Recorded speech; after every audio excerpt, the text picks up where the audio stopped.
Hello everyone, welcome to the Comic Game Movie Show. My name is Deshaun, and today I'm here to talk about the little bit of news that happened last week about the Eternals. First of all, there has been some leakage. There have been toys have leaked out that have showed what Salma Hayek's Ajax is going to look like in her Eternal outfit.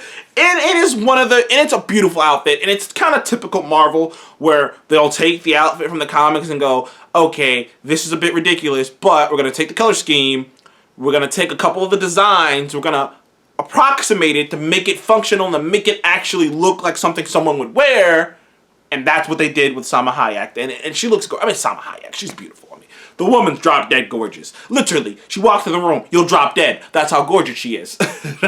But there was a little bit more news about Chloe Zhao, the director of it, and Kevin Feige were talking about how this movie is going to be so different and so colorful, and that she had a lot more freedom on this film than she would have thought she would have had, which honestly isn't very shocking, because I feel like this is definitely, with her, it definitely might be a James Gunn situation of, okay, I'll give you a little bit more leash, because we're not going to do anything immediately with this movie. Kind of like Guardians of the Galaxy. Guardians of the Galaxy set some things up, but it wasn't going to be immediately paid off.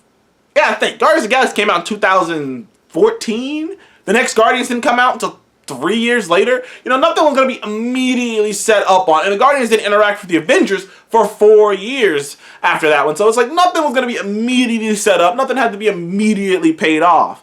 So it was like, okay, you got a little bit more freedom to do what you please. You got a little bit more freedom. Because the way Marvel runs their studio has always been, and like I said, like some people don't like it this way. Some people always bitch, and they always will, about the way Marvel Studios runs the show. But it is like this. We just need you to hit this and this. Otherwise, how those characters get to that point, how those characters feel about each other getting there, the journey there, whatever. We just need you to hit these points. And that's kind of how Marvel Studios does their business. They're just like, we need you to hit this, hit this, hit this. You can't go but so, and you can't do but so much, stuff. So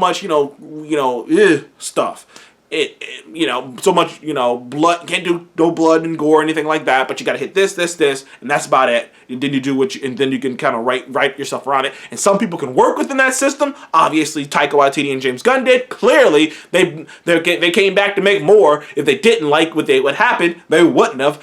And the Russo brothers could, Peyton Reed can, and some people can. Like, some people can work inside those confines. Obviously, Ryan Coogler. So, like I said, some people can work in there, some people can't. Usually the bigger names. But the way Chloe Zhao was talking was like she has a little bit more freedom, and like she was talking a little bit more about the diversity and the LGBTQ community stuff that's going to be in there, which is clearly going to be in there. And if you guys haven't seen it, I made a video talking about this before, about one of the actors. I can't remember his name for the life of me, but he was just in the Old Guard.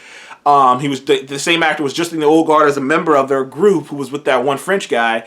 He was talking about how him and Brian Tyler Henry's character, who plays I believe Festus, they're in a marriage, and they share a kiss.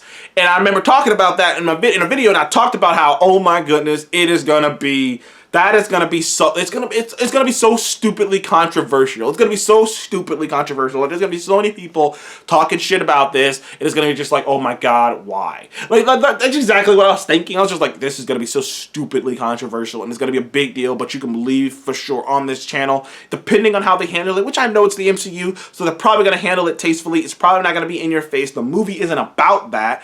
And I've already talked before about how it actually makes logical sense that all the Eternals are bisexual, because when you've lived 7,000 years, why wouldn't you be? But I digress. But the thing that she talked about that made me perk my ears and made me go, I am curious about this, is when Kevin Feige said that she was going to bring a heavy manga influence to this story. Like, this story is heavily influenced by manga. And I saw a lot of people go, what does that mean? And the way I interpreted her saying it's going to have a heavy influence from manga is that, like manga, anime really, because manga is black and white. Somebody said something to me about that. But how anime can be so boisterous and colorful and full of so many huge personalities and such huge power sets and over-the-top power. And when you think about it, that's what they have here with these Eternals, are these huge, larger-than-life personalities and godlike figures and colorful as all hell. There has been a showing of the Eternal footage. We haven't seen it, but some people forgot about this. Earlier, it was either earlier this year or late last year, at Comic-Con Brazil. I remember this. Nobody else really does. I do. I don't forget shit. Like, if I find it important, I don't forget shit. That's why I keep bringing up what Gal Gadot said over and over again. That's why I keep bringing up what Warner Brothers calling Marvel the flavor of the week. I don't forget shit. When I hear shit, I'm like, okay, if I value it, I'm like, I'm not gonna forget that. I'm gonna remember that.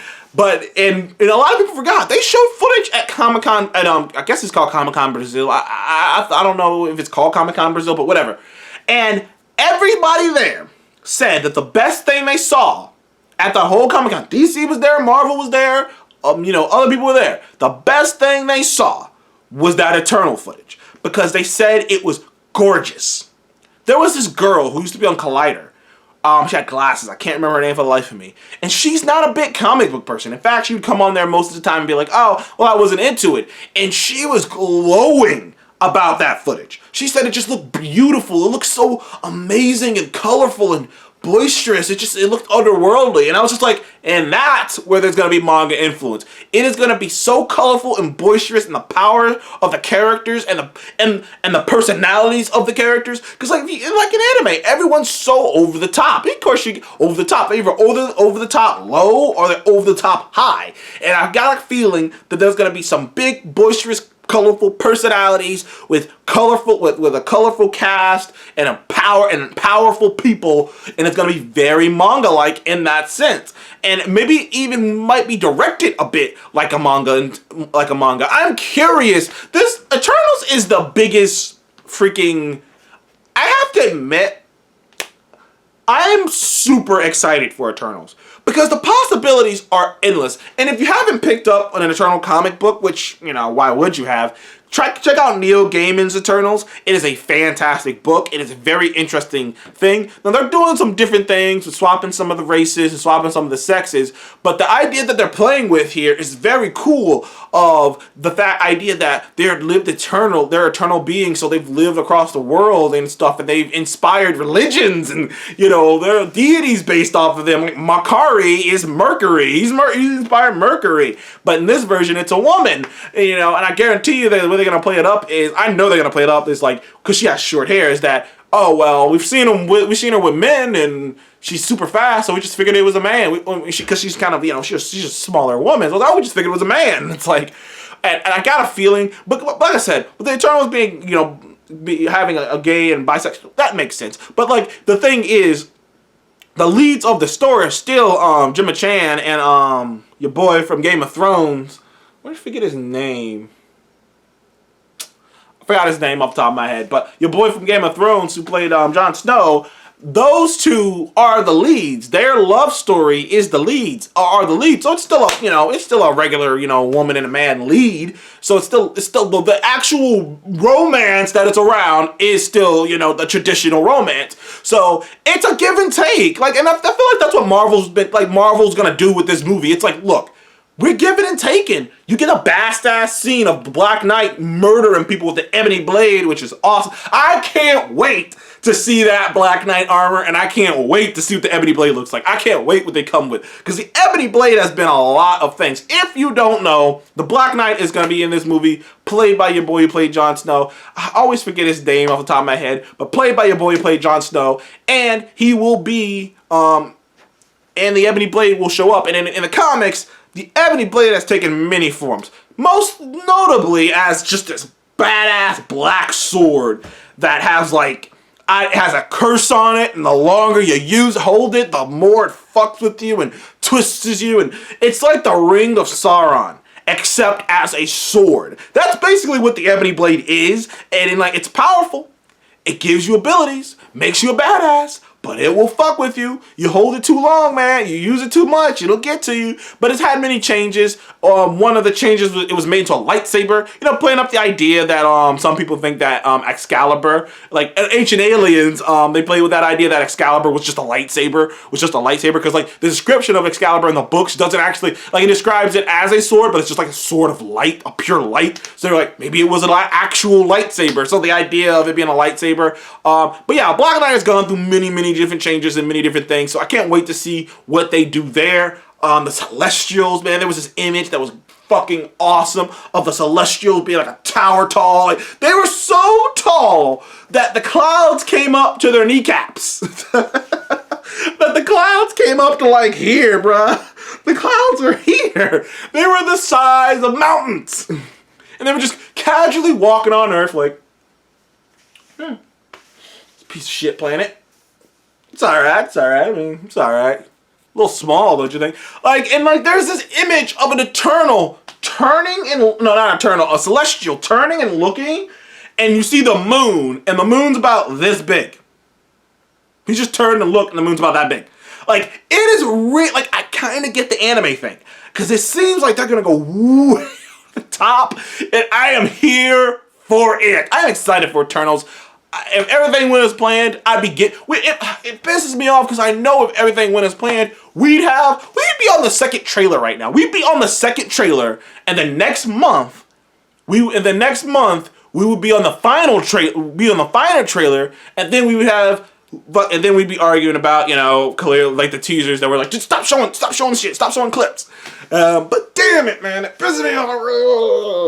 I mean, it's alright, bad enough I still gotta wait a month to fucking Black Widow.